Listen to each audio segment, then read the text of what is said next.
እግዚአብሔር ስለ አዳም የነገረን ከብዙ ሺህ ዓመታት በኋላ ነው። ከብዙ ሺህ ዓመታት በኋላ ኦኬ። ከዛ በፊት ከሙሴ በፊት አልተናገረም ነበረ። ታዲያ ከሙሴ በፊት አለመናገሩ እግዚአብሔርን ሐሰተኛ አድርገዋል እንዴ? አያደርገውም። ግን ኃያሉ አምላክ አዳምን የፈጠረው እግዚአብሔር ወይም በእናንተ እግዚአብሔር አዳምን የፈጠረው እግዚአብሔር ስለ አዳም ፍጥረት ከብዙ ሺህ ዓመት በኋላ ተናገረ። እንዲሁም አምላካችን አላሁ ሱብሓነሁ ወተዓላ ሙሴን የፈጠረው ነብዩ አብርሃምን ኢየሱስን የፈጠረው አምላክ ስለነሱ ታሪክ ቁርአን ላይ ነገረ። አያ ስለዚህ አንተ ይሄን ጥያቄ ስጠይቅ ራሱ መጽሐፍ ቅዱስህን መመርመር አለብን። ለምን ስለ አዳም ታሪክ ከሙሴ በፊት አታገኝም፣ መጽሐፍ ቅዱስ ላይ አታገኝም። ስለዚህ እንደ እምነት ሰው ጠይቅ ልፈልግ። እኛ ሙስሊሞች ደግሞ የምንመራበት መጽሐፍ ቁርአን ነው። ይሄን ካየን አሁን ደግሞ ከሌሎች መጽሐፍ ላሳይ። እዚህ ድረስ ግልጽ ነው? ግልጽ ነው። ግን በዛው ማነሳቸው ሀሳቦች ነበሩ። ለምሳሌ አሁን ለምሳሌ መጽሐፎችን ስንመለከት የመጽሐፉን ስንመለከት ምንድነው ከቁርአን ለምሳሌ በታሪክ አንፃር ለምሳሌ ከቁርአን ውጭ የሆኑ ለምሳሌ በታሪክ ለምሳሌ አንድ የሆነ ነገር ልክ ነው ከተባለ ያን ነገር በዛው በእግረ መንገዱ ልክ የሆነው መጽሐፍ እንዳለ ሆኖ ሌላም በታሪክ የሚጻፍለት ነገር አለ አይደል እንዴ? እኔም እሱን ለማለት ብዬ ነው። አሁን ከሱ ውጭ ከነቢዩ መሐመድ ውጭ አብርሃም የሚባል ሰው እንዳለ ከታሪክ ስጠኝ እስቲ።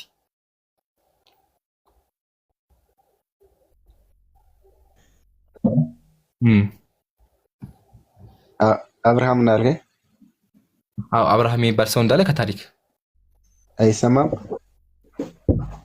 አብርሃም አይ ለምሳሌ እሱንማ ልሰጥህም እችላለሁ ላልሰጥህም እችላለሁ። ምናልባት ግን ምንድነው አንድ አምጣ የለም ንገር። ታሪክና እምነት ይለያያል ወንድሜ። እምነት ላይ የምናገኛቸው ሰዎች አሉ። ያሳየ ታገኝ ትችላለህ። ግን አብርሃም የሚባል ሰው ኤግዚስት እንደማያደርግ ጥንታዊ ታሪክ እስቲ ያሳየኝ። አብርሃም ሳይሆን እኮ እንዳጠቃላይ እምነቱ ነው እንጂ እኮ እኔ አብርሃም ብቻ ሰውየውን ብቻ አይደለም፣ ግን እንዳጠቃላይ እምነቱን እኮ ለማለት ነው እንጂ የግዴታ ሰውየውን ብቻ እኮ አይደለም። ከነቢያቱ ሰድና አንድ ሰው ወስደህ እንዳለ ንገረኝ። ሲቀጥል አብርሃም እምነቱ ምንድን ነበር? መጀመሪያ እምነቱ የምትለኝ መጀመሪያ አብርሃም እምነቱ ምንድን ነበረ? ዘለህ ወደ እምነቱ ገባህ ብዬ ማለት ንገረኝ እኮ። እምነቱማ ክርስቲያን ነው። አብርሃም ክርስቲያን ነው። በጣም ያስቃል በጣም። እስኪ ከመጽሐፍ ቅዱስ ያው ይሄን መጽሐፍ ቅዱስ አለኝ፣ ይሄን መጽሐፍ ቅዱስ አለኝ፣ ይሄን መጽሐፍ ቅዱስ አለኝ። ከነዚህ ውስጥ አብርሃም ክርስቲያን ነው የሚል አንድ ጥቅስ አምጣለኝ። ላይቭን ዘግቼ ልጥፋ። ድራሹኑ ከዚህ በኋላ እንገናኝ በቃ። አዎ አንድ ማስረጃ አብርሃም ክርስቲያን ነው። እኔም እሱን ሰጣለሁ። ደግሞ አንድ ጥያቄውን በጥያቄ እናድርገውና እኔም እንትን እላለሁ ማለት ነው። ግን ደግሞ ከነቢዩ መሐመድ በፊት እስልምና መኖሩን አንድ መረጃ ከሰጠ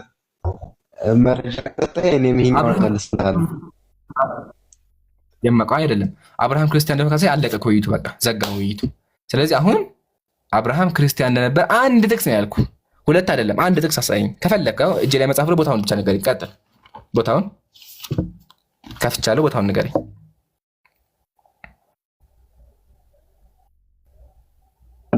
አሳይሃለሁ፣ አንተም ታሳየኛለህ እኮ ነው። ለምሳሌ ጥያቄውን በጥያቄ ስናደርገው ጥያቄ በጥያቄ መሆን ራሱ ልክ እንደ መልስ መሆን ሆኖ መታየት አለበት። ለምን ብትል አሁን መጀመሪያ ማሳየት አለብህ። አንተ እኮ ነህ ተው እንጂ። አሁን አንተ እኮ ነው ክሌም ያነሳህ ወንድሜ። ይሄ እኮ የውይይት ህግማ ማወቅ አለብህ። አንተ ነህ አብርሃም ክርስቲያን ነው አልከኝ። ስለዚህ ከመጽሐፍ ቅዱስ አሳየኝ። ስለዚህ አሳየኝ። ለአብርሃም ክርስቲያን የሚል መጽሐፍ ቅዱስ ላይ መጀመሪያ እንደ መንደርደሪያ ነገር ነበር። ምናልባት ጥያቄ በቃ እኔ መልስልኝ ብሎ ጥያቄ ነው። አንድም ጠይቃለሁ ብዬ መጀመሪያ ችግር የለውም። አሁን ግን እንደዛ ብለህ ከምታስ ቆይ አንተ አዳምጠኛ። በቃ አንተ እንድትመልስልኝ በቃ እኔ ማስረጃ መልስ የለኝም። በቃ የለኝም መልስ። አንተ ንገረኝ።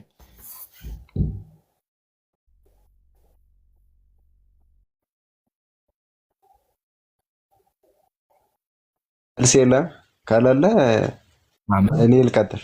የለኝም። አንተ ንገረኝ። ቀጥል። እኔም የለኝም። በዚሁን እንጨርሳ እኔ እኮ ብያለሁ፣ ወላሂ አታመጣም፣ ወረበል ከአባ አታመጣም። በቃ ዋናው እሱ ነው። ይመች፣ ወላሂ ይመች። በቃ ተጫወተ። በቃ አንተም የለህም እኔም የለኝም። በቃ ስለዚህ ዘጋ ነው። በቃ አሁን ደግሞ እኔ እንዳለኝ ደግሞ ላሳይህ። ስለዚህ አሁን ጃማ ሰምታችኋል። ሁለታችን የተሳሳተ መንገድ ነው ያለ ነው አይደለም አለ። አልሐምዱሊላህ። በቃ እኔም እግዚአብሔር ይመስገን አለ። ቆይ አሳይሃለሁ። ለዛ እኮ ነው እኔም እንደዚህ ሀሳብ እንዲህ እንደሆነ ገብቶኛል መጀመሪያ። አንተ ወላሂ ተኮነኛ ነው። አይ እንደዚህ ከሆነ የህፃን ጨዋታ ነው የሚሆነው። ተው የህፃን ጨዋታ ነው የሚሆነው። የምር አሁን እውነትን ፈልገን ከሆነ ፕሊዝ መጀመሪያ ስጠኝ፣ ከዛ ደግሞ እናስጣለን። ወላሂ ችግር መጽሐፍ ቅዱስ ላይ እኔ ማለት ነው ብዙ ማለት ነው። ግን መጀመሪያ አንተ ክርስትና የሚያሳይ ለምን መሰለህ? ክርስትና ያልኩህ የትኛውም ዲያቆን የትኛውም እውቀት ያለው ሰው አብርሃም ክርስቲያን ነው አይልም። ለምን? ክርስትና የመጣው ኢየሱስ ካረገ ከ65 ዓመት በኋላ ነው። አብርሃም ደግሞ የነበረው ከኢየሱስ ከብዙ ሺህ ዓመት በፊት ነው። ስለዚህ ከጊዜ በኋላ የመጣ እምነት አብርሃም ሲኖር ያልነበረ እምነት አብርሃም ክርስቲያን ሊሆን አይችልም። ለምን? ክርስትና ከአብርሃም በኋላ የመጣ እምነት ነው። 4 ነጥብ። አየህ፣ ዘጋ ነው።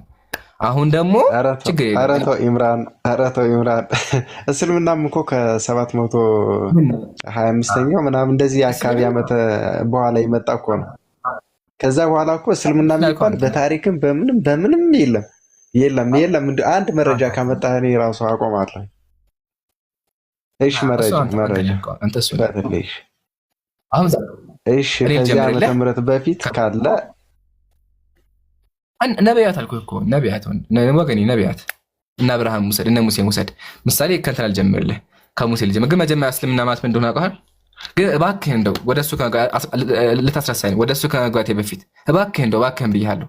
እንደው እባክህን እሱን አምጣልኝና አንድ ማስረጃ ብቻ አምጣልኝና በቃ ልውጣ። ወላሂ እዘጋለሁ፣ ላይቬን እዘጋለሁ። ወረበል ከአባ በአምላኬ እምላለሁኝ። ላይቡን ዘግቼ ቲክቶክ አጥፍቼ እጠፋለሁ። ምዬልሃለሁ። አብርሃም ክርስቲያን ነው የሚል ወርድ ባይወርድ ከመጽሐፍ ቅዱስ እኔም እኮ አቆማለሁ አልኩ። እስልምና ከነቢዩ መሐመድ በፊት ካለ እኔም አቆም ልጠይቅ እኮ የገባህ አንተ አይደል? እንዲህ የማይጋኙ 2 ፖይንቶች ናቸው። ግን መጀመሪያ አሳየኝና እዚህ ጋር እንግዲህ አንድ ሰው እያሳሰኩብን ያለው በአንተ እምነት ማለት ነው። ስለዚህ አስቆመኝ፣ በቃ አስቆመኝ።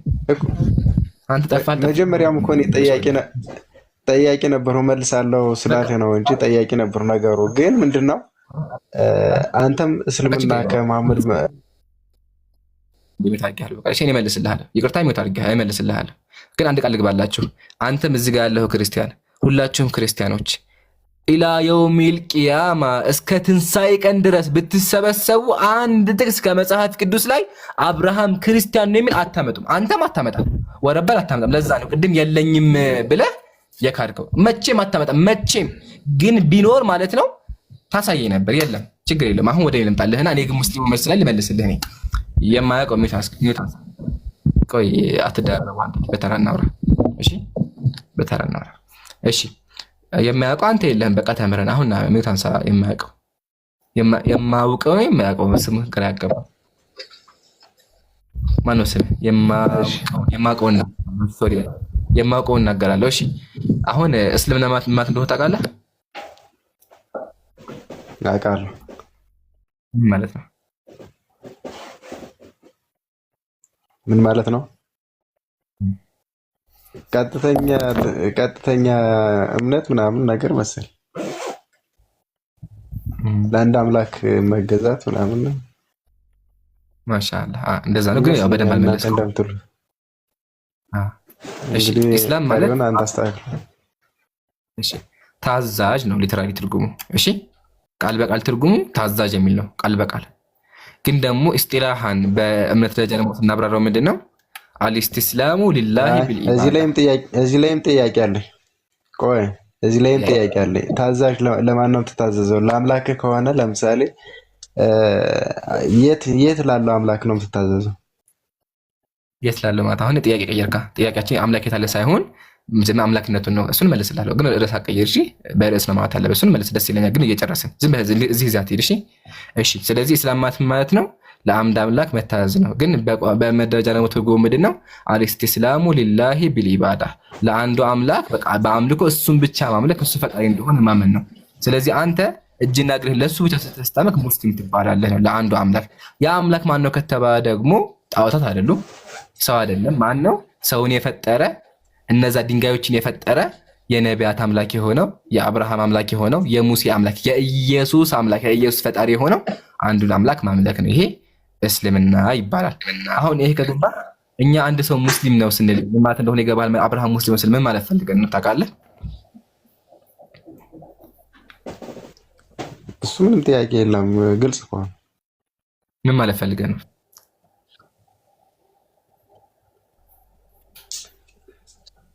ጥያቄ ሀሳብ ግልጽ ነው። ምንም ይሄ ጥያቄ የሚሆን አይደለም፣ ግልጽ ነው ሀሳብ እኮ እዚህ ጋር አይደለም።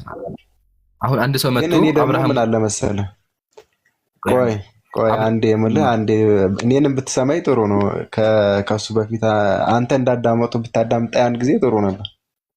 ቀጥልሽ ቀጥል። ለምሳሌ አሁን ከነቢዩ መሐመድ በፊት አሁን ሰዎቹ ሙስሊም ናቸው ካልሄ ሻሃዳ እንዴት ነው የሚይዙት? በነቢዩ መሐመድ ነቢይነት ካላመን እንዴት በየትኛው ነው እነሱ አሁን ሻሃዳ ይዘው ሙስሊም ናቸው ልትለይ የቻለው? በየትኛው ነው? ጥሩ ጥያቄ። አያ እኔም እኮ እሱ ልመልስልህ ነበረ። ቀደምክና ቸኮልክ እንጂ ልመልስልህ ነበረ። ጥሩ ጥያቄ ጠየቀ። ወደ መልሱ እንግባ። መጀመሪያ እኛ ነቢያት ሙስሊም ናቸው ስንል አሽሀዱ አን ላ ኢላሃ ኢለላህ ወአነ ሙሐመድ ረሱሉላህ ይላሉ። ቁርአን ይዘው ጥምጣም አድርገው ጀለቢያ ይዘው ጁምዓ እየሰገዱ እንደዛ ማለታችን አይደለም።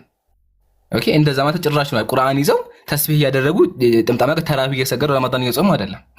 እሱ የኛ ህግ ነው። እሺ፣ ታዲያ ሙስሊም ናቸው ስንል ምንድነው ከተባለ አንድን አምላክ ያመልኩ ነበር ነው። ነቢያትማ ይለያያሉ። ነቢያት በብዙ ጊዜ የሚመጡት ምሳሌ በሙሴ ጊዜ የነበረ ሰው ሻሃዳ የሚይዘው አሽሀዱ አን ላ ኢላሃ ኢለላህ ወአነ ሙሳ ረሱሉላህ ነው። ሙሳ የአላህ መልእክተኛ እንደሆነ የሚመሰክረው ለምን? በእሱ ጊዜ የተላከውና የእሱ መልእክተኛ ማን ነው? ነብዩ መሐመድ ሳይሆኑ ነብዩ ሙሴ ናቸው። አያህ፣ ለዛ ነው ቁርአን ላይ ወለቀድ በአትና ፊ ኩሊ ኡመቲ ረሱል፣ አላህ ምን አለ? በየህዝቦች ውስጥ መልእክተኛ ልኬያለሁኝ አለ። ስለዚህ አንተ በመሻሃዳ የምትይዘው በተላከልህ መልእክተኛ ነው። በአሁን ጊዜ ደግሞ የተላኩት መልእክተኛ ነብዩ ስለሆኑ ነብዩ የአላህ መልእክተኛና አላህ በሳቸው በኩል እንደማናገር ታምናለህ። ግን በድሮ ጊዜ ነበር ሰው ቢሆን በላከልህ መልእክተኛ የምታምነው። ይሄን ከተረዳ ወደ ህጉ ደግሞ ስንመጣ ህጎቹም ይለያያሉ። ምሳሌ ሙስሊሞች በቀን 5 ጊዜ እንሰግዳለን፣ ረመዳን እንጾማለን፣ ሐጅ እናደርጋለን። ህጉ እንደዛ አይደለም። ያው ቢሰግዱም ቢጾሙም የሚጾሙት ረመዳን ላይሆን ይችላል። እንዲሁም በቀን 5 ጊዜ አይሰግዱም፣ ብዙ ጊዜ ነበር የሚሰግዱት። አየህ አይደለ? ስለዚህ ህጉና አመራሩ ይለያያል። ለዛ ነው ቁርአን አላህ ምን አለ? ቁርአን አላህ ምን አለ? አፍዋን ሊኩልን ጀዐልና ሚንኩም ሽርአተን ወሚንሃጃ ወለው ሸአ አላሁ ለጀዐለኩም ኡመተን ዋሂዳ አለ ወላኪን ሊየብሉወኩም ፊማ አታኩም ፈስተቢቁል ኸይራት ኢለላሂ መርጂዑኩም ጀሚዓ አለ። ትርጉሙ ምንድነው? ለሁላችሁም ህግና መመሪያ ሰጠናችሁ አለ። ስለዚህ ሁላችንም ህዝቦች የተለያየ መመሪያዎች ነበሩን። የአብርሃም ህዝብ የራሱ መመሪያ አለው፣ የሙሴ ህዝብ የራሱ መመሪያ አለው፣ የኢየሱስ ህዝብ የራሳቸው መመሪያ አላቸው። ሁሉም ህዝብ የራሱ መመሪያ ነበረው። ቀጥሎ ምን አለ? ወለው ሸአ አላሁ ለጀዐለኩም ኡመተን ዋሂዳ፣ አላህ ከፈለገ ሁላችሁንም አንድ ህዝብ ማድረግ ይችል ነበር። ወላኪን ሊየብሉወኩም ፊማ አታኩም፣ ነገር ግን በሰጣችሁ መመሪያ ሊፈትናችሁ ብዙ አረጋችሁ አለ። ፈስተቢቁል ኸይራት፣ ጥሩ ነገርን ተሽቀዳሉ፣ ጥሩ ነገር ስሩ አለ። ስለዚህ ሁላችን ህዝቦች የራሳችን መመሪያዎች አሉ። ስለዚህ ሙስሊም ናቸው ስንል በቁርአን ያምናሉ፣ ቁርአን ይዘው ያነባሉ፣ ሰላት ይሰግዳሉ፣ ረመዳን ይጾማሉ እያልን አይደለም። ስግደታቸውም ጾማቸውም ጊዜውም አስተናገዱም ይለይ ነበር በዛን ጊዜ የነበሩ ሰዎች። ግን ታዲያ አንድ የሚያደርገ ምንድነው ከተባለ አሙዱል ኢስላም የእስልምና ምሰሶ እሱ ምንድነው? ላኢላሃ ኢለላህ። አላህ ነቢያትን የሚልከው ነብዩ መሐመድ እያለ ሳይሆን የሚልከው ከኔ ውጭ አምላክ የለምና እያለ ነው የሚልከው። ስለዚህ የምታምኑ በምንድነው? በአላህ ካመንክ በኋላ በተላከልህ መልእክተኛ ነው እንጂ አሁን ባለው ቁርአን አሁን ባለው መጽሐፍ አይደለም። አማ አሁንሳ በአሁን ጊዜ ምንድነው? በአሁን ጊዜማ አላህ እኛን አናገረን፣ ለእኛ የላከልን መልእክተኛ ነብዩ ስለሆኑ ያወረደልን መጽሐፍ ቁርአን ስለሆነ አላህ ቁርአን እንደሰጠን መልእክተኛ ነብዩ መሐመድ እንደላከልን ታምናለህ ነው። ግልጽ ነው። አይ ሀሳቡ ግልጽ ነው። ግን ምን መሰለህ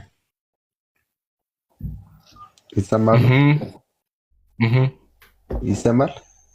ለምሳሌ እኛስ እናንተስ ለምሳሌ አሁን በፊትም እንደዛ ነበረ። አሁን ላይ ደግሞ በነብዩ መሐመድ ምናምን እንደዚህ እስልምና ምናምን ነገር አለ።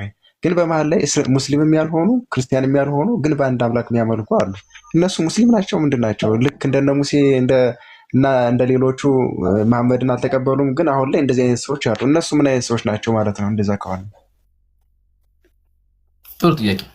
እሺ መጀመሪያ የሚያመልኩት አምላክ ማን ነው ነው ፖይንታችን አንደኛ። ሁለተኛ ደግሞ ነቢይ ተልኮላቸዋል ወይስ አልተላከላቸውም ነው። ነቢይ ተልኮላቸው ከሆነ በአላህ ብቻ እናምናለን ቢሉ እየመለስኩኝ እኮ ነው። ልመልስና ታወራለህ። እሺ አንተ ስታወራ አላቋረጥኩም፣ ሳወራ አታቋርጠኝ። አክብር ያለው አክብር። እሺ ስለዚህ ምን ለነበርኩኝ ልመለስ ወደ ኋላ። ስለዚህ አላህ መልእክተኛ ልኮላቸው ከሆነ ግዴታ በላከላቸው መልእክተኛ ማመን አለባቸው። ነገር ግን ካልተላከላቸው ችግር የለውም። ኦኬ በአንድ አምላክ ማመናቸው ብቻ ያድናቸዋል። ነገር ግን መልእክተኛ የተላከበት ዘመን ከሆነ ግዴታ በአላህ ካመኑ በኋላ በላከላቸው መልእክተኛ ማመን አለባቸው። በአሁን ጊዜ ምሳሌ እኛ እኮ አንድ አምላክ እናመልካለን ቢሉ ስህተት ላይ ያላቸው ወይም ደግሞ የሚቀራቸው ነገር አለ። እሱ ምንድነው? አላህ የላከው መጽሐፍ አለ፣ የአላህ ቃል አለ፣ የአላህ ህግ አለ፣ የአላህ መልእክተኛ አሉ። ማመን አለባቸው በዚህ። አላህን ብቻ ቢልም አይሰማም። ምሳሌ እኔ አንተን አከብርሃለሁ ብዬ ወይም እወድሃለሁ ብዬ ግን ብሰድብህ አክብርሃለሁ እንዴ? አይሆንም። እኔ አላህን አምላኬ ነው አመልኩሃለሁ ብዬ ዞር ብዬ ደግሞ የላከውን መጽሐፍ ካልተቀበልኩኝ እኮ አምላክ እየሰደብኩ ነው ያለሁት። ስለዚህ እኔ በአምላክ ሳምን በላከው መልእክተኛ አምናለሁኝ፣ በላከውም ቃል አምናለሁኝ። በግማሽ አምኖ በግማሽ መካድ የሚባል ነገር የለም። ኦኬ ስለዚህ ግዴታ ማመን አለባቸው። ነገር ግን በእነሱ ዘመን አላህ መልእክተኛ ካላከ ኢሳብቱ ዘመን ትክክለኛ መንገድ ላይ መልእክተኛ አልተለከላቸውም። ይሄ ራሱ ያድናቸዋል በአንድ አምላክ ማመናቸው። ከሱም አልፎ ደግሞ ጣዖታት እንኳን ቢያምኑ ቁርአን ላይ ምንድን ነው ያለው? ወማ ኩና ሙአዚቢን ሐታ ነብዓሰ ረሱላ፣ መልእክተኛ እስከምልክ አንቀጣም ማለት። ስለዚህ በዘመን አልፈትራ ወይም ነብይ ካልተላከላቸው ራሱና ጣዖት አምላኪ ቢሆኑ አይቀጡም። የውመል ቂያማ አላህ ይፈትናቸዋል። አየህ ቁርአን በእንደዚህ አይነት ግልጽ ነው። አላህ ዝም ብሎ አይደለም ሰዎችን የሚቀጣውም ጀነት የሚያስገባው ህግና መመሪያዎች አሉ። ቀጥል። ይሄ የመጨረሻ ድል ነው። ከዛ ማለት የፈለኩት ኢምሩ ሰላም አለይኩም።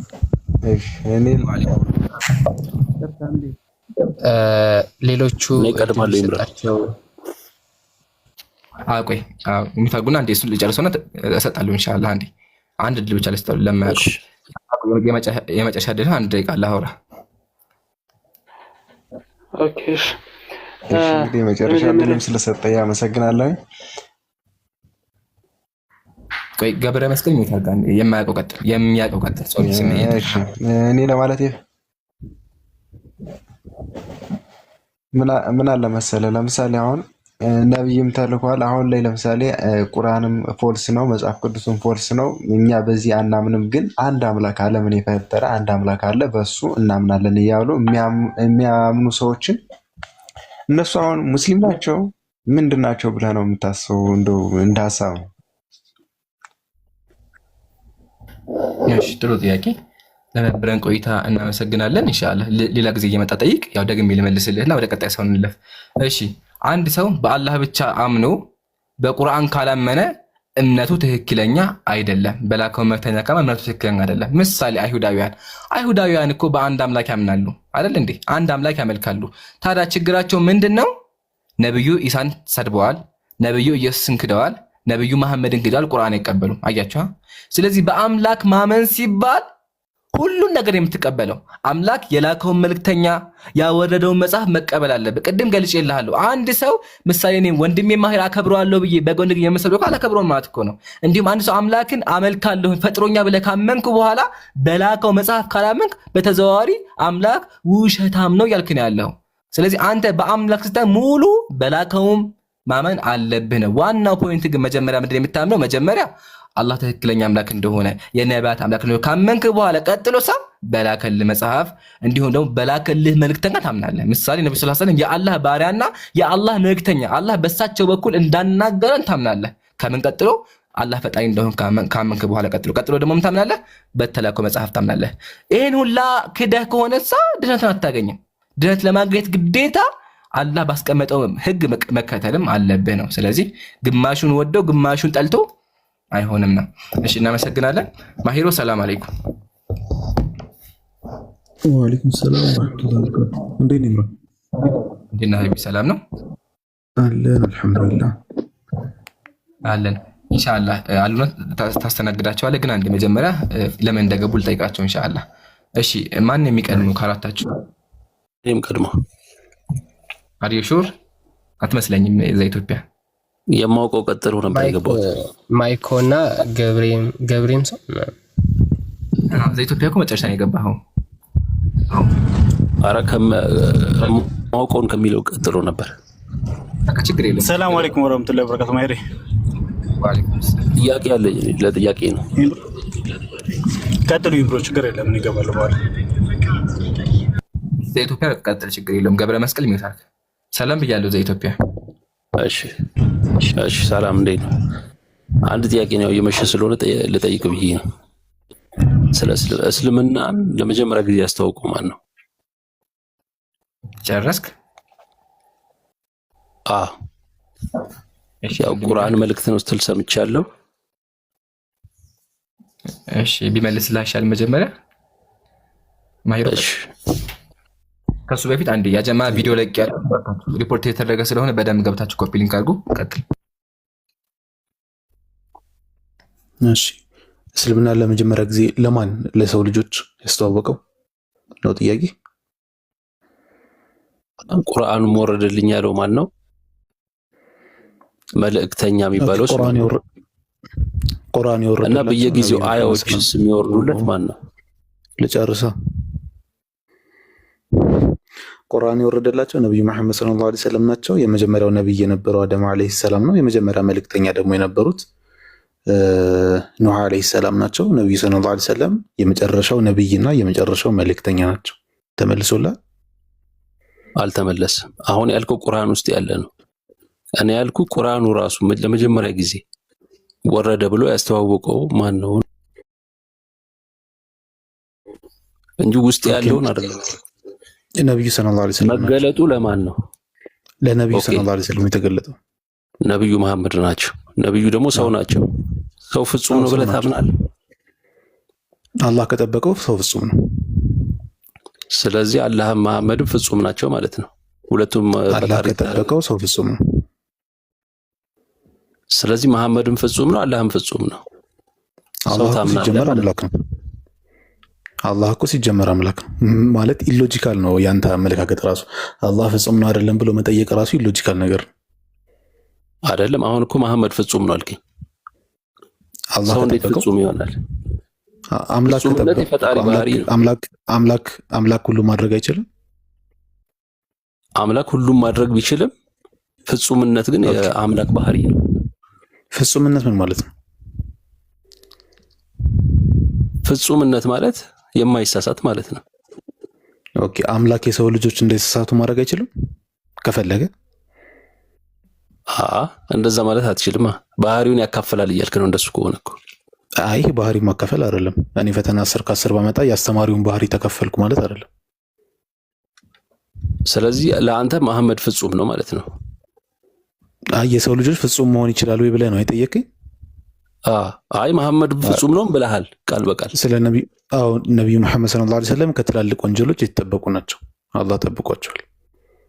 ትላልቅ ወንጀሎች ማለት ትላልቅ ወንጀሎች ነው። ለምሳሌ ይሄ መርሳት ወይም መዘንጋት ምናምን፣ እነዚህ ትናንሽ ወንጀሎች ብለን የምንጠራቸው ናቸው። ይሄ ትላልቅ ወንጀሎች እንዴት ዝሙት ምናምን ወንጀል ለምሳሌ ገለዋል አላህ ማጋራት ምን አልከኝ? ሰው ገለዋል። ምን አልከኝ? ሰው ገለዋል። ጦረኛ ነበሩ አይደል? ኦኬ ጦርነት ላይ ሰው ገለዋል። እሺ ጦርነት ላይ ሰው ገለዋል ብቻ ነች ጥያቄዋ። ስለ ፍጹምነት ነው። ከእንዴ ጦርነት ላይ ሰው መግደል ወንጀል ነው? አሁን እሱን ተው፣ ወደዛኛው ተመለስ አልከኝ እኮ። ፍጹም ነው ወይ ሰው መግደል ወንጀል ነው? መግደል ወንጀል እኮ ነው። ጦርነት ላይ ሰው መግደል ወንጀል እኮ ነው። ጦርነት ላይ ጥያቄን ብቻ መልስልኝ። ጦርነት ላይ ሰው መግደል ወንጀል ነው? መግደል ወንጀል ነው። ጦርነት ላይ ሰው መግደል ወንጀል ነው? ጥያቄን ብቻ አዎ ወይም አይ በለኝ። ጦርነት ላይ ሰው ከሆነ ያረዝመዋል። አዎ ወይም አይ ሁለት ፊደል ናቸው። አዎ ወይም አይ።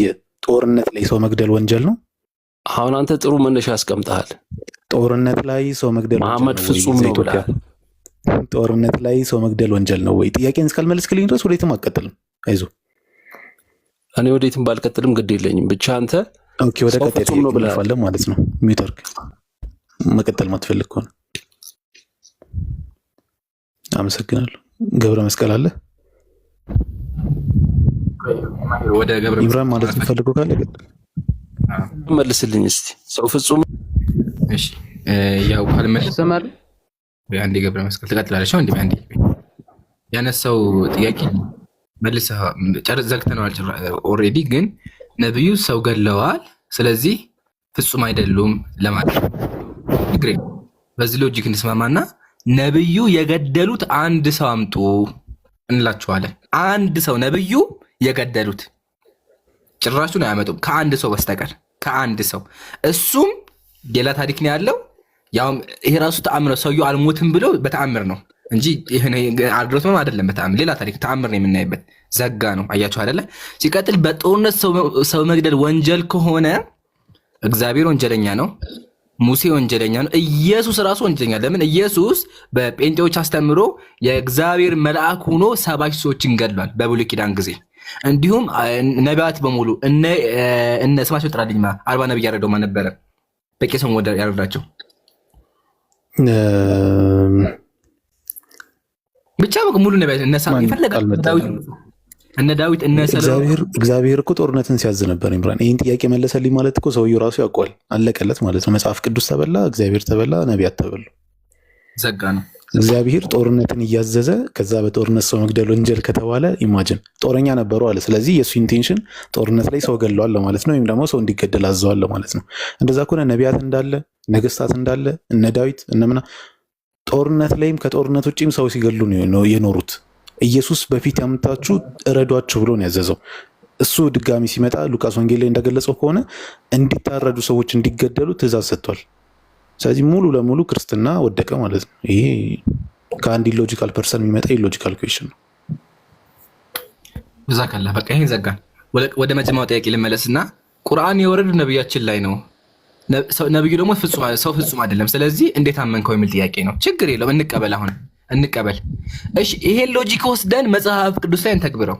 የመጽሐፍ ቅዱስ ጸሐፊያን ሰው ናቸው፣ ሊሳሳቱ ይችላሉ። ለምን ተቀበልካቸው? አያችኋ፣ እዚህ ጋር ይቆማል ውይይቱ። ለምን? የመጽሐፍ ቅዱስ ጸሐፊዎች ሰው ናቸው። ከሱም አልፎ የጻፉት ደብዳቤ ነው ለጓደኛቸው የግል መልእክት። እስር ቤቱ ነው ጃኬት አቀብለኝ፣ ብርድ በስቶብኛል፣ ጓደኛዬን አምጣልኝ፣ ምግብ አምጣልኝ እያሉ የጻፉት መጽሐፍ ነው። አንደኛው መጥቶ ሚስቱን የጀነጀነበት መጽሐፍ ነው። ሚስቱን ያቺን ቆንጆዋን ሴት ማለት የጀነጀነበት መጽሐፍ ነው። ስለዚህ ይሄ ሁላ መጽሐፍ ውድቅ ሆነ። ወደ ቁርአን እንመስ። ወደ ቁርአን ስንመጣ አላሁ ሱብሃነሁ ወተዓላ ነቢያቸው ይጠብቃቸዋል። በምን? ፊት ተብሊግ ማለት መልእክቱን ሲያስተላልፉ ማሱም ናቸው፣ ይጠበቃሉ። አላህ ይጠብቃቸዋል። ለዛ ነው ቁርአን ላይ አላህ ምን አለ? ወማ የንጢቁ አኒል ሀዋ ኢን ሁወ ኢላ ወህዩን ዩሃ፣ የሚናገሩት ነገር ራእይ ነው አለ። ስለዚህ ነብዩ ሰለላሁ ዐለይሂ ወሰለም ስለ አላህ ሲያስተምሩ ስለ አላህ ሲናገሩ በትክክል የሚያስተምሩት ለምን? አምላክ ይጠብቃቸዋል። ሲጀመር በእስልምናችን ነቢያት ማዕሱሚነ ፊት ተብሊግ መልእክቱን በማድረስ ጥብቅ ናቸው። አላህ አስቀድሞ ሲመርጣቸው ራሱ የመረጠበት ምክንያት ምንድነው? ፍጹም ናቸው ማለትም በፍጹም ሰው አንጻራዊ ነው። እሺ እንዲሁም ደግሞ ጣዖት አምላኪ አልነበሩም። ስብዕናቸው ያማረ ነበር። ሁሉም ነቢያት ስብዕናው ያስጠላ ከሃዲ ነብይ የለም በእስልምና። ሁሉም ነቢያት ሲጀመር ነቢይ ከመሆናቸው በፊት ተፈትነው ንጹህ ሆነው የተጠበቁ ሆነው ነው። ይሄን ካየን ታዲያ መልእክቱን ሲያስተላልፉ እንዴት ይታመናሉ ከተባለ ቁርአን ላይ አላህ መልእክቱን ነገረን። መልእክቱን ሲያስተላልፉ አምላክ ራሱ ይጠብቃቸዋል። ለምን? አምላክ በሳቸው በኩል መልእክቱን እያስተላለፈ ስለሆነ። ስለዚህ አስቀድሞ ነብዩ ጥብቁም ነበሩ፣ ንጹህም ነበሩ፣ ስብዕናቸውም ያማሩ ነበሩ። ለዛ ነው ጣዖት አምላኪያን ራሱ ስለ ነብዩ ሲናገሩ ሙሐመዱል አሚን፣ ታማኙ ሙሐመድ እያሉ አስቀድሞ ከእስልምና በፊት ራሱ ወይም ደግሞ ነብዩ ነቢ ከመደረጋቸው በፊት ራሱ እስልምናን ከመቃወማቸው የሚናገሩት ሙሐመዱል አሚን ታማኙ። ስለዚህ ነቢያት ከቁርአን በፊት ወይም ነቢ ከመሆናቸው በፊት እስልምና ከመነገረው በፊት ራሱ ለነቢያት ፍጹም ነበሩ። አብርሃም ነቢ ከመሆኑ ስለ እስልምና ከማወቁ በፊት እሱ ራሱ ምንድን ነበር? ፍጹም ነበረ። ማለትም ስብዕና ማረ ነበረ፣ አይዋሽም፣ አይገልም ነበረ። ጨርሰናል። አሁን ወደ ገብረ መስቀል እንለፍ። አስተናግደው ገብረ መስቀል እንዴት ነው? አለን ሰማለው አይደለ? በደንብ አዎ ትሰማለህ። ቅድም ገብቶ የነበረው ልጅ የማውቀው ነው የሚለው አብርሃም ታፈነ፣ ድምጽ ታፈኗል።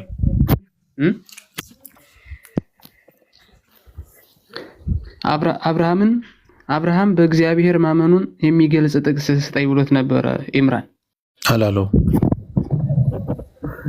አብርሃም ክርስቲያን እንደሆነ ማስረጃ ስጠኝ ነው ያለው።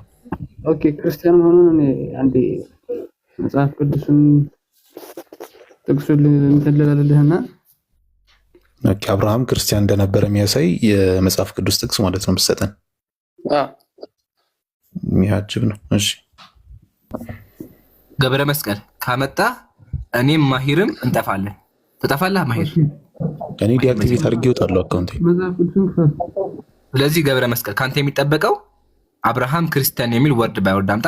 እኔም ማሂርም እንጠፋለን። ድጋሚ አንገናኝም።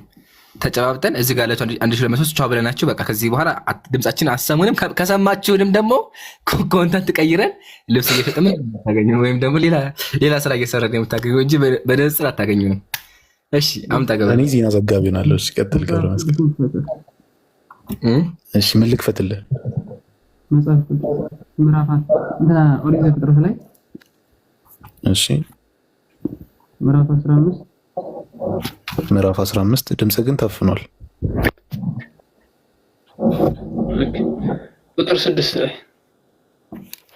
ቁጥር 6 ላይ እሺ አብርሃምም በእግዚአብሔር አመነ ጽድቅም ሆኖ ተቆጠረለት ይላል። በቃ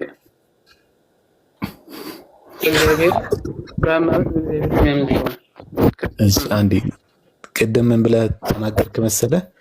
ኢምራን አብርሃም በእግዚአብሔር እንደሚያምን ማስረጃ ስጡኝ ብሏል ስትለኝ አላለም አልኩ። አብርሃም ክርስቲያን እንደሆነ ማስረጃ ስጡኝ ነው እንጂ ያለው በእግዚአብሔር ማመኑን ማስረጃ ስጡኝ አላለም አልኩ። ከዛ አንተ ምን ማስረጃ ሰጠኸኝ? እግዚአብሔር ክርስቲያን ሆነ እግዚአብሔር ያመነ ሁሉ ክርስቲያን ነው። ምን አልከኝ? እግዚአብሔር ያመነ ሁሉ ክርስቲያን ነው። በጣም ተባረክ። ኢየሱስን የገደሉ አይሁዳውያንም ክርስቲያን ነበሩ ማለት ነው። እየሰቀሉት ያንጠለጠሉት። እናንተ ዝም ብላችሁ የአረብ ተረት ለምን ተው? መጀመሪያ ከእንቅልፍ ተነሳና ተባራለህ። እስቲ ወንድ አይደለህ? ምንድነው ተጋር የምታወራው? ነቃ በል እንደው እንዳወራ ሰውላችሁ ገነት እንገባለን የምትሉ ልረብሽ ነው እንደገባ። እሺ ገብረ መስቀል አሁን ጥያቄያችን መጀመሪያ አብርሃም ክርስቲያን የሚል ቃል በቃል አለ መጽሐፍ ቅዱስ ላይ? ክርስቲያን ነኝ የሚል ነው።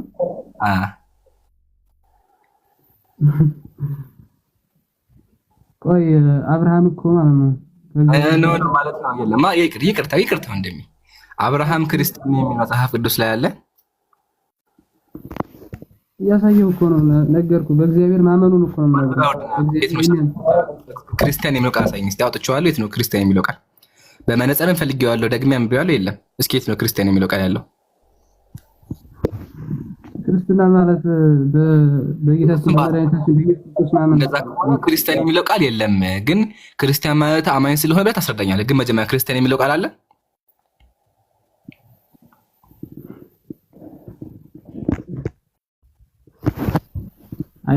አጠያየቃችሁ ልክ አይደለም። እሱም በኋላ ችግር የለውም። አሁን የእኛን ጥያቄ መልስና እባክህን በኋላ ችግር የለውም። እንደፈለጉ ሰደው እና አሁን ደግሜ ልጠይቅህ እባክህን ብያ እዚህ ጋር 1200 ሰው እያዳመጠ ነው። አብርሃም ክርስቲያን ነው የሚል አለ ቃል በቃል አለ ወይም የለም? ኤ አለ ቢ የለም ሲ መልስ የለኝም። ላይቡን ጥለህ ውጣ። በእግዚአብሔር አመነና ክርስቲያን ነው ማለት ይለያያል? አዎ ይለያያል። በእግዚአብሔር ማመን ክርስቲያን አያደርግም። እሱን አስረዳሃለሁ በኋላ። እኛ ጥያቄያችን ክርስትና ማለት ነው ሳይሆን አብርሃም ክርስቲያን የሚል ወርድ ባይወርድ አለ ወይስ የለም ነው።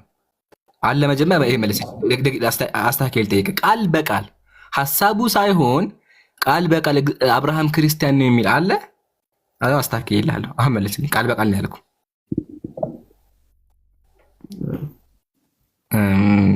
በእግዚአብሔር ማመኑ ክርስቲያን ነው በቃ። እሱን አልጠየቅኩም። ቃል በቃል ክርስቲያን የሚል አለ መጀመሪያ መልሰው አይቅበል ግዴታ ቃል በቃል ሳይሆን እንደዛ ቃል በቃል የለም በለኛ። ቃል በቃል የለም ግን ደግሞ ሐሳቡ አለ በላ። ቃል በቃል አለ።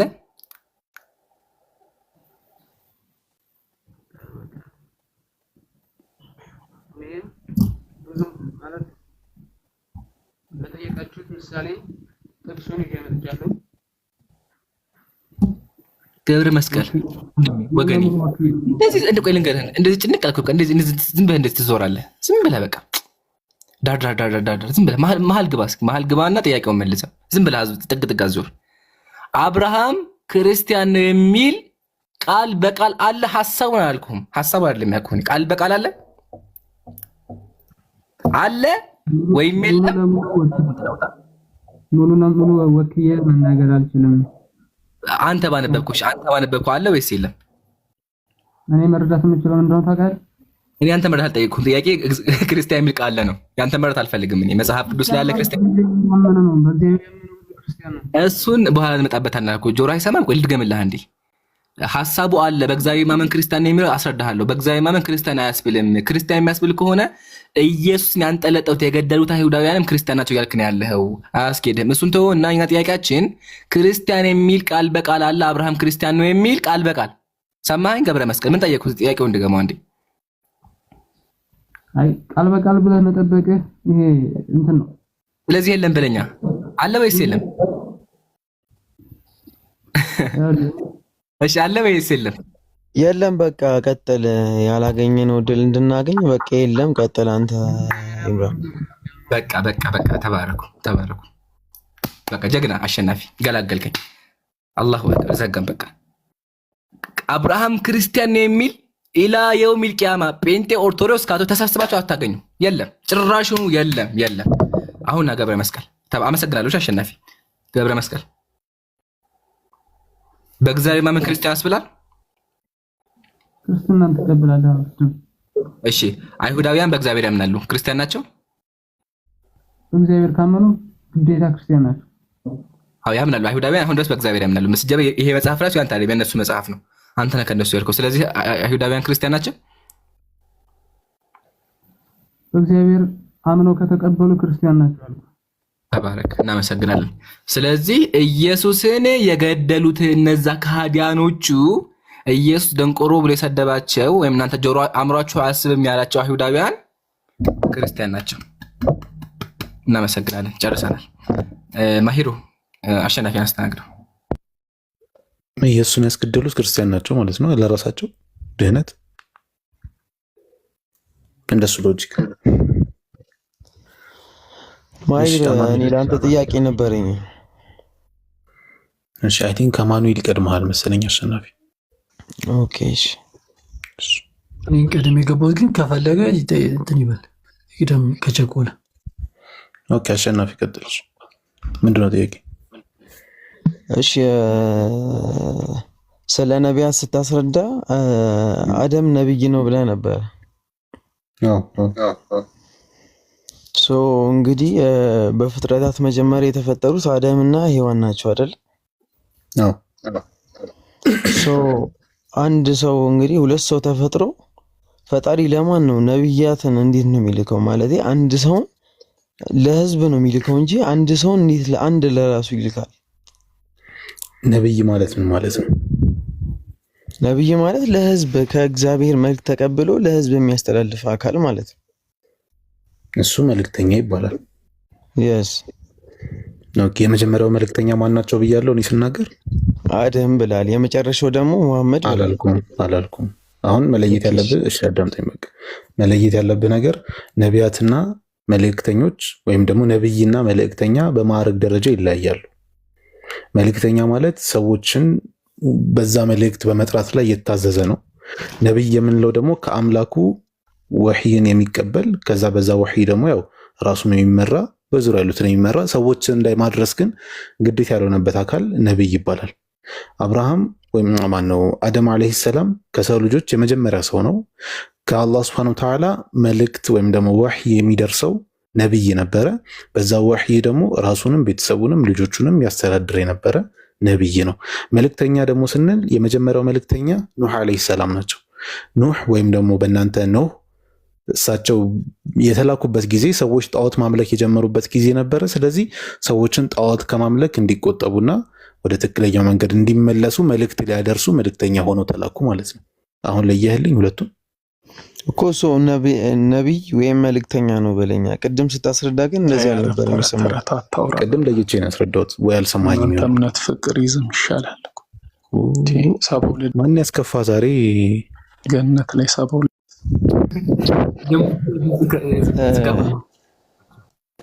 ቀጥል ዛሂር ተረብሻል። ልጅ ለዛ ነው የሆነ ሰው አስከፍቶታል። ሶ መልእክተኛ ነው ወይስ ነብይ ነው እንድትለይልኝ? ነብይ ነው። ነብይ አደም ነብይ ነው? አዎ ወይ ጉዴ። ሶ እኮ ነብይ ነው መልእክተኛ ነው? ለጥያቄ እንዲመቸኝ ነው። ወይ ነብይ ነው በለኝ ወይ መልእክተኛ ነው በለኝ። እኔ መልእክተኛ ነው ብዬ አውቃለሁ ወገኔ። ነብይ ነው። ኦኬ እሺ፣ ነብይ ነው። ነብይ ማለት ምን ማለት ነው? ነብይ ማለት ከጌታው ወህይ ወይም ደግሞ ግልጠት የሚመጣለት ሬቪሌሽን የሚመጣለት ማለት ነው። ኦኬ እኮ ተቀብሎ ለህዝቡ ምን የሚያደርግ ፕሪቨር የሚያደርግ ነው። እሱ መልእክተኛ ይባላል። የማስተላለፍ ግዴታ ያለበት አካል መልእክተኛ ይባላል። በእስልምና ኮንቴክስት ውስጥ ሆነ አውራኝ። ኦኬ እሺ፣ ምንድነው? እሺ በእናንተ ኮንቴክስት ምንድነው መልእክተኛ? ነብይ ምንድነው? ንገረኝ። ነብይ ኦኬ እሺ፣ አሁን ድጋሚ አዳምጠኝ፣ ለሁለተኛ ጊዜ ላስረዳ። ነብይ ማለት ከጌታው ከአላህ Subhanahu Wa Ta'ala ወህይ የሚመጣለት ወይም ደግሞ ሬቪሌሽን የሚመጣለት፣ በዛ ሬቪሌሽን ደግሞ ራሱን የሚያስተዳድር ወይም ደግሞ ራሱ የሚጠቀምበት እንዲሁም ደግሞ በዙሪያው ያሉትን የሚጠቅምበት ግን መልእክት ማስተላለፍ ግዴታ ያልሆነበት አካል ነብይ ይባላል። እሺ ነብዩ መሐመድ የተቀበሉት መልእክት የራሳቸው ነበር ማለት ነው። ታዲያ እንዴት ለህዝቡ ፕሪፈር አደረጉ? ምክንያቱም እሳቸው ነብይም መልእክተኛም ናቸው። እንዴ አንድ አካል መልእክተኛም ነብይም ነው ማለት ነው? አዎ፣ ለምሳሌ ኑህ አለይሂ ሰላም መልእክተኛም ነብይም ነበር። ኦኬ። ሙሳ አለይሂ ሰላም መልእክተኛም ነብይም ነበር። ሃሩን ደግሞ ነብይ ብቻ ነበር። እንደዚህ ያልክ ምን ይችላል? ኦኬ እሺ።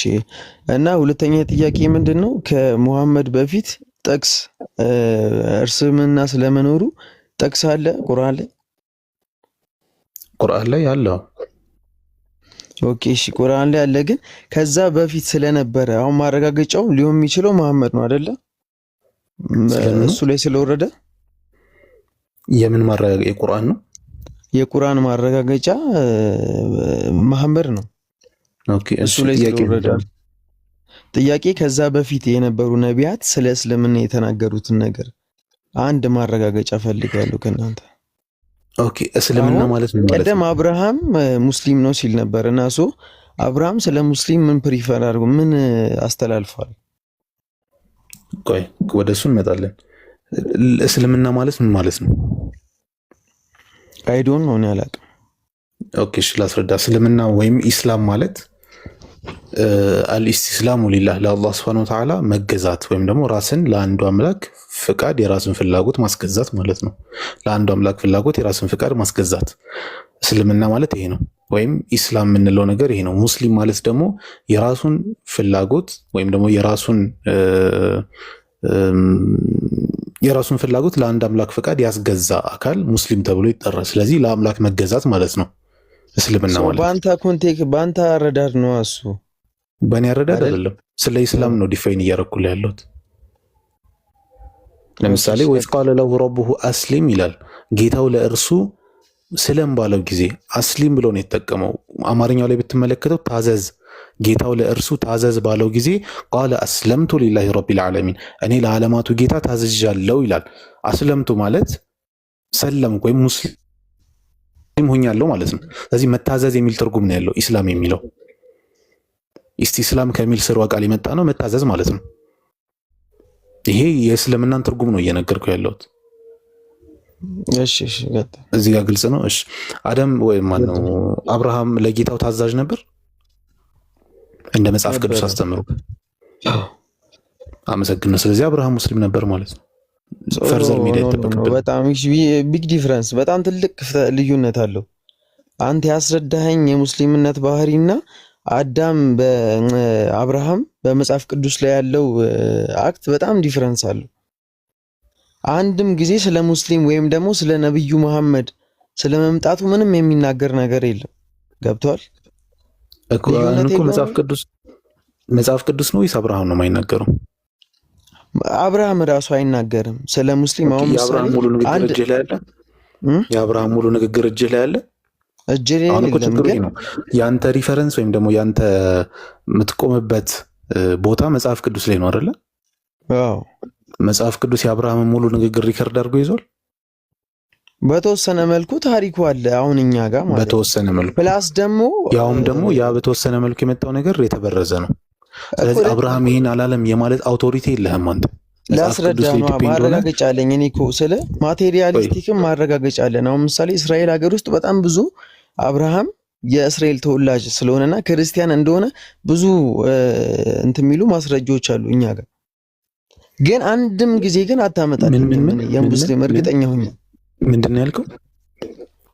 አብርሃም እስራኤል ውስጥ ስለመወለዱ ስለመኖሩ ለፈጣሪ ስለመገዛቱ የሚያረጋግጡ ብዙ ማረጋገጫዎች መረጃዎች አሉ።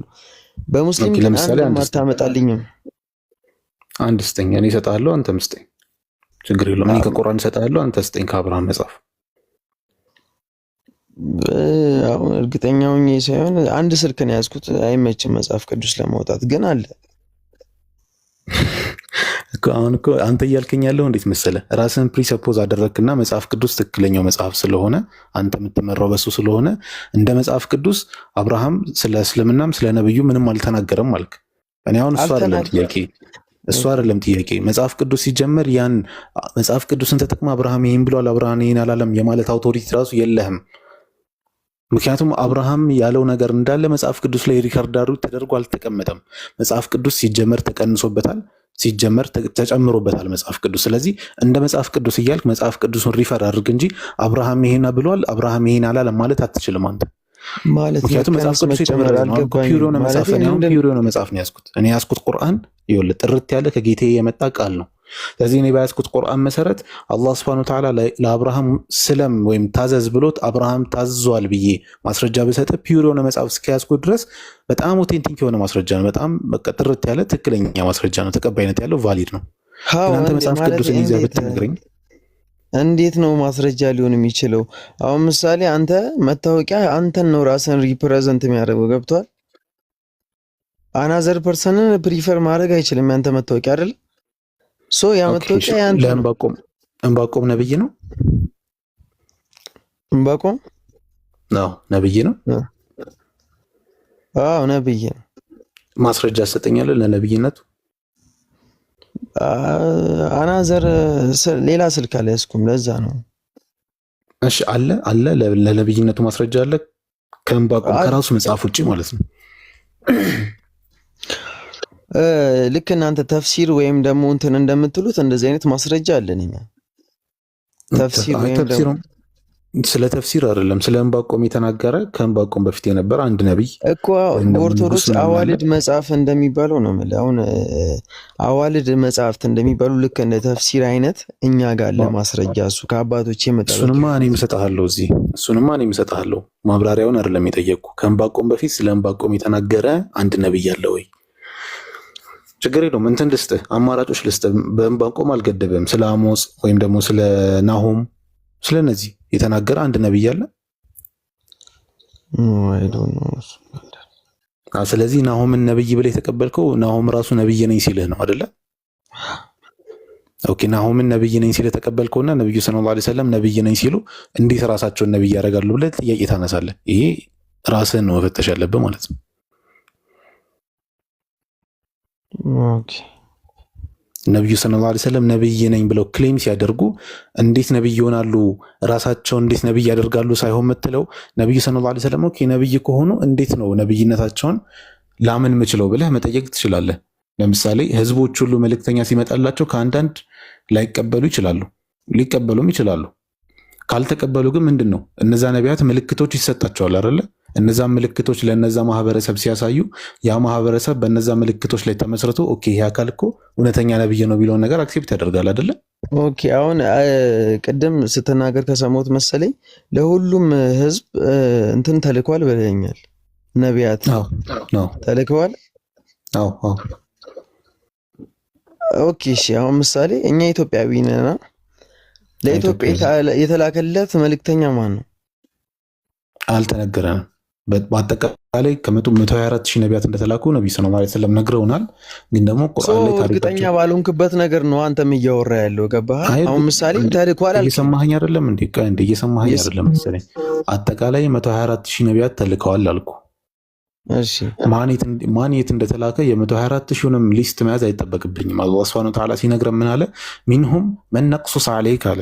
ከነርሱ ላይ ከነዚህ ከተላኩት ነቢያት ከ124 ሺዎቹ መን ነቅሱስ ዐለይክ በአንተ ላይ ታሪካቸውን የምናነብልህ አሉ።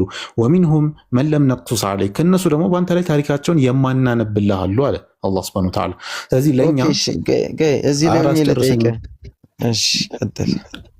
ስለዚህ አላህ ሱብሓነሁ ወተዓላ ለኛ ለወደፊቱ ሊጠቅመን የሚችለውን ነገር እኛ ከታሪኩ ተምረን የምንጠቀምበትን ታሪክ ቁርአን ላይ አስፍሮልናል። እያንዳንዱን ነገር መጥቀስ አይጠበቅበትም። ኦኬ እሺ አሁን ምሳሌ አልኩ ይኸው ላስረዳ እንዴ። እኔ አሁን ምሳሌ የአማራ ክልል ተወላጅ ነኝ እንበል። አሁን ለአማራ ክልል እንግዲህ ኦልሞስት አማኙ ክርስቲያን ነው። ሶ እንግዲህ በእናንተ በቁርአን አረዳድ ከሆነ እኛ ጠፍተናል አይደለ? ሶ ለኛ የተላከው ነብይ ማን ነው? እሺ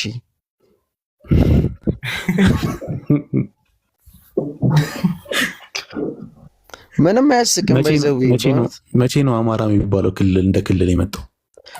አሁን ለፖለቲካ ውስጥ እንገባለን። በቃ እኔ ኮንሰፕቱን እንድትረዳው ነው። ገብቷል አይደል? ኮንሰፕቱን እያስረዳው እኮ ነው። አማራ የሚባለው ክልል ነብዩ ሰለላሁ ዐለይሂ ወሰለም በቅርቡ ነው ክልል የሆነው አማራ እንደ አማራ። እሱን አይደለም እያወራው ያለሁት። እየነገርኩ ያሉት ነብዩ ሰለላሁ ዐለይሂ ወሰለም ከመላካቸው ዒሳ ዐለይሂ ሰላም ከመላኩ በፊት ለሁሉም ህዝቦች ነቢያት ተልከዋል እኮ። ማስረጃ አለ እያልኩ እኮ ነው። አዎ ሐዲስ እየጠቀስኩልህ ነው። እሺ ለኢትዮጵያ የተላከው መልእክተኛ ንገረን። እኛው እኛ እያንዳንዱ ነብይ እኮ መምጣት አይጠበቅብንም። ዋይ እንዴ እኔ አሁን ምሳሌ እኔ መስለም ፈልጋለሁ እንበል። ምሳሌ ለአንተ የተላኩት ነብዩ መሐመድ ሰለላሁ ዐለይሂ ወሰለም ናቸው። እሺ ላስረዳ። እኔ አሁን መስለም ፈልጋለሁ ነው የምልህ። ለእያንዳንዱ ህዝብ በየቋንቋቸው ልከናል አለ መጀመሪያ አይደለ ማሂር? ማን ነው በእኔ ቋንቋ የተላከልኝ መልእክተኛ ማን ነው? ነብይ አልኩህ እኮ አንተ። አሁን ነብዩ ሰለላሁ ዐለይሂ ወሰለም ማወቅ ያለበት ነገር መሰለህ፣ ቀብለ ነብዩ ሰለላሁ ዐለይሂ ወሰለምና ባዕደ ነብይ የሚባል ነገር በእስልምናችን አለ። ከነብዩ በፊትና ከነብዩ በኋላ ነብዩ ሰለላሁ ዐለይሂ ወሰለም ሲላኩ አላህ የላካቸው የመጨረሻ ነብይ አድርጎ እንዲሁም ደግሞ ለዓለማት አድርጎ ነው። ለዛ ቁርአን አላህ ምን አለ? ተባረከለዚ ነዘለ ፉርቃን ሊየኩነ ሊልዓለሚን ነዚራ አለ። ያ ከራሱ ጋር ልጁ ከራሱ ጋር ተጣላ ማለት ነው። መጀመሪያ በየቋንቋቸው ልከናል አለ። ገብቷል? ላስታርቅልህ አንዴ፣ አቸኩል አስታርቅልሃለሁ። እሺ አንዴ። ስለዚህ ነብዩ ሰለላሁ ዐለይሂ ወሰለም ለዓለም ተልኳል። ነብዩ ሰለላሁ ዐለይሂ ወሰለም ኡርሲልቱ ኢለል አብየድ ወልአስወድ አሉ። እኔ ለቀዩም ለጥቁሩም እንዲሁም ለአጀሙ ለሁሉም ተልኬዋለሁ። ስለዚህ ነብዩ ለሁሉም የተላኩ ነብይ ናቸው። ስለዚህ አንተ መቀበል ያለብህ አሁን አላህ አንተ የሚያናግርህ አላህ የሰጠህ መመሪያ ቁርአንና ነብዩና ጨረስን። ከነብዩ በፊት ግን ህዝቦቹ የሚላኩት ለተወሰኑ ማህበረሰብ። ስለዚህ ነብዩ ሰለላሁ ዐለይሂ ወሰለም ሐዲስ ላይ እኔ 5 ነገሮች ተሰጡኛሉ። ነቢያት ድሮ የሚላኩት አሉ ለተወሰነ ማህበረሰብ ነበረ፣ እኔ ግን ለዓለማት ተላኩኛሉ። ስለዚህ ከነብዩ በፊት ነቢያት ሲላኩ ለተወሰነ ማህበረሰብ ይላኩ ነበረ። ስለዚህ አምላካችን በየሁሉም ቦታ ለህዝብ መልእክተኛ ልኮ ነበረ። እንዲሁም አስፈላጊ ታሪካቸው መጠቀስ ያለበት ነው ስማቸውን ጠቅሷቸው 25 ናቸው። ቁርአን 25 ነቢያትን ስማቸው ጠቅሶልናል። ከ25ቱም ውጭ ደግሞ ከ120 ሺህ በላይ ነቢያት አሉ። በየሀገራቸው በየቋንቋቸው አስተምረዋል። ስማቸው ግን ማስረጃ አለ ኢምራን፣ ይሄን ስተናገር ማስረጃ አለ። 25ቱ ቁርአን ላይ አሉ። ስለ 25ቱን አይደለም። አሁን ምሳሌ 125 ሰው እንዲማርበት ከተፈለገ ሁሉም መካተት ነበረባቸው አይደለ? በዛ ከሆነማ ቁርአን አለማውሳት ቁርአን የመጣው እገሌ የሚባል ነብይ አለ ያዝም ታሪክ ሊነግርህ አይደለም። የ25 ነብይ ታሪክ ቢነገር ሰውም ሊቀበል አይችልም። ጤነኛ የሆነ ሰው የ25 ነብይ ታሪክ አንብቦ ይከብደዋል። ሰውም ቁርአን በራሱ የተሟላ አይደለም ማለት ነው። እሱን እንመልስልሃለን። ቁርአን የተሟላ ነው። የተሟላው ግን አንጻራዊ ነው። ቆይ አንዴ ጥያቄ በጥያቄ አዳርብሽ። አሁን ይሄን ስመልስ ወደዛው ዝም ብለህ እንደዚህ ማጀምር አንዴ ቆይ እያንዳንዱ ነገር እየመለስልህ ልምጣ። ስለዚህ አንደኛው ጥያቄ ዘጋ ነው። ነቢያት የሚላኩ ለተወሰነ ማህበረሰብ ነበር፣ ዘጋን። ሲቀጥል መነገርም ግዴታ አይደለም፣ አልተነገረም ማለትም ደግሞ የሉም ማለት አይደለም። አላህ ቁርአን ላይ ጠቃሚ የሆነን ታሪክ የምንማርበትን ታሪክ ኡሉል አዝም ታላላቆቹን ነግሮናል። ከነ ታሪካቸው አስቀምጧል። ለዛ ከዚህ ምን በዘጋው ሚንሁም መን ቀሰስናሁም አለይክ አለ። ከነዚህ ነቢያት ውስጥ ታሪካቸው የነገርንህ አለ ያልነገርንህም አለ ብሎ ሌሎች ነቢያት እንደው አስቀመጠልን ዘጋን። እሺ ለምን ቁርአን ውስጥ አልገባም ከተባለ ደግሞ ቁርአን የታሪክ መጽሐፍ ብቻ አይደለም።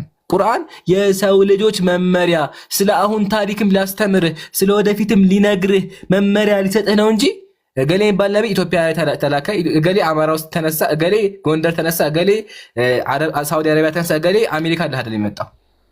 እንደዚህ ስብከት ኢምራን ስብከት እንዳይሆነ በማስረጃ ነው ያጠራቀም። ስለዚህ ቁርአን የመጣው ለሰው ልጆች መመሪያ ስለሆነ የ125 ነብይ ሊጠቀስ አይችልም ነው ዘጋን። ሲቀጥል ቁርአን ሁሉ ነገር አዘም ካልከኝ አንጻራዊ ነብይ መልሼ እልሃለሁ። ቁርአን ላይ አምላካችን ስለ ታሪክም ነግሮናል፣ ስለ ህግም ነግሮናል፣ ስለ የውመል ቂያማ ስለ ወደፊትም ነግሮናል፣ ስለ መላእክትም ነግሮናል። ስለዚህ አምላካችን ብዙ ታሪኮችን አስቀምጧል። ነገር ግን ሁሉን ያካታል ማለት አይደለም። ማሂሮ ቀጥል። እና ኢምራን አንተ እንድትመልስልኝ ስለምፈልግ ነው አንድ ጥያቄ አለኝ። ቀደም አብርሃም ክርስቲያን ነኝ የሚል ጥቅስ ፈልጋለሁ ብለህ ነበር። አዎ በጣም ፈልጋለሁ። አሁን እኔ ደግሞ አብርሃም ሙስሊም ነኝ የሚል ጥቅስ ደግሞ ካንተ ፈልጋለሁ። እኔ አለኝ እኮ ጥቅስ ነው የምፈልገው፣ ጥቅስ ብቻ ማለት ነው። ይሄ እንድታብራራልኝ አልፈልግም፣ ጥቅስ ብቻ አስጠኝ። ግን ጥያቄው ትክክል አይደለማ። ለምን? አንተም ትክክል አይደለማ ጥያቄ መጀመሪያ ስትጠይቅ ልጁ ሊያብራራልህ ሲሞክር እድል አልሰጠውም። አንተም ዳይሬክት እንድትመልስልኝ ነው ፈልገው። ሙስሊም ነው ካልከኝ ጥቅስ ስጠኝ፣ እኔ ሙስሊም ነኝ ያለበት። አንዴ ረጋ ብሰጥ ካለው ችግር የለውም። ግን መጀመሪያ መስማት ያለብን ነገር ምሳሌ አሸናፊ መጥቼ እኔ ቁርአን ላይ ኢየሱስ አምላክ ነው የሚል አሳየኝ ብል ምን ትለኛለህ? አምላክ ነኝ የሚልማ ብዙ ቦታ አለ ቁርአን ላይ አለ። ቁርአን ላይማ አንተ ዲፋይን አንተ የምታምንበት ነው። አንተ ላይማ እንዲኖርም አልጠብቅም፣ እኔ ራሴ አልጠብቅም። ቁርአን ላይ እንዲኖር አልጠብቅም። በቃ እኛም ደግሞ መጽሐፍ ቅዱስ እንዲኖር አንጠብቅም። ለምን? መጽሐፍ ቅዱስ የተበረዘ መጽሐፍ ነው። የኛ መመሪያ ቁርአን ነው። አየህ አንተ ለበመጽሐፍ ያንተ ካልተበረዘ ቴንኪው በቃ ያንተ አልተበረዘም አይደል?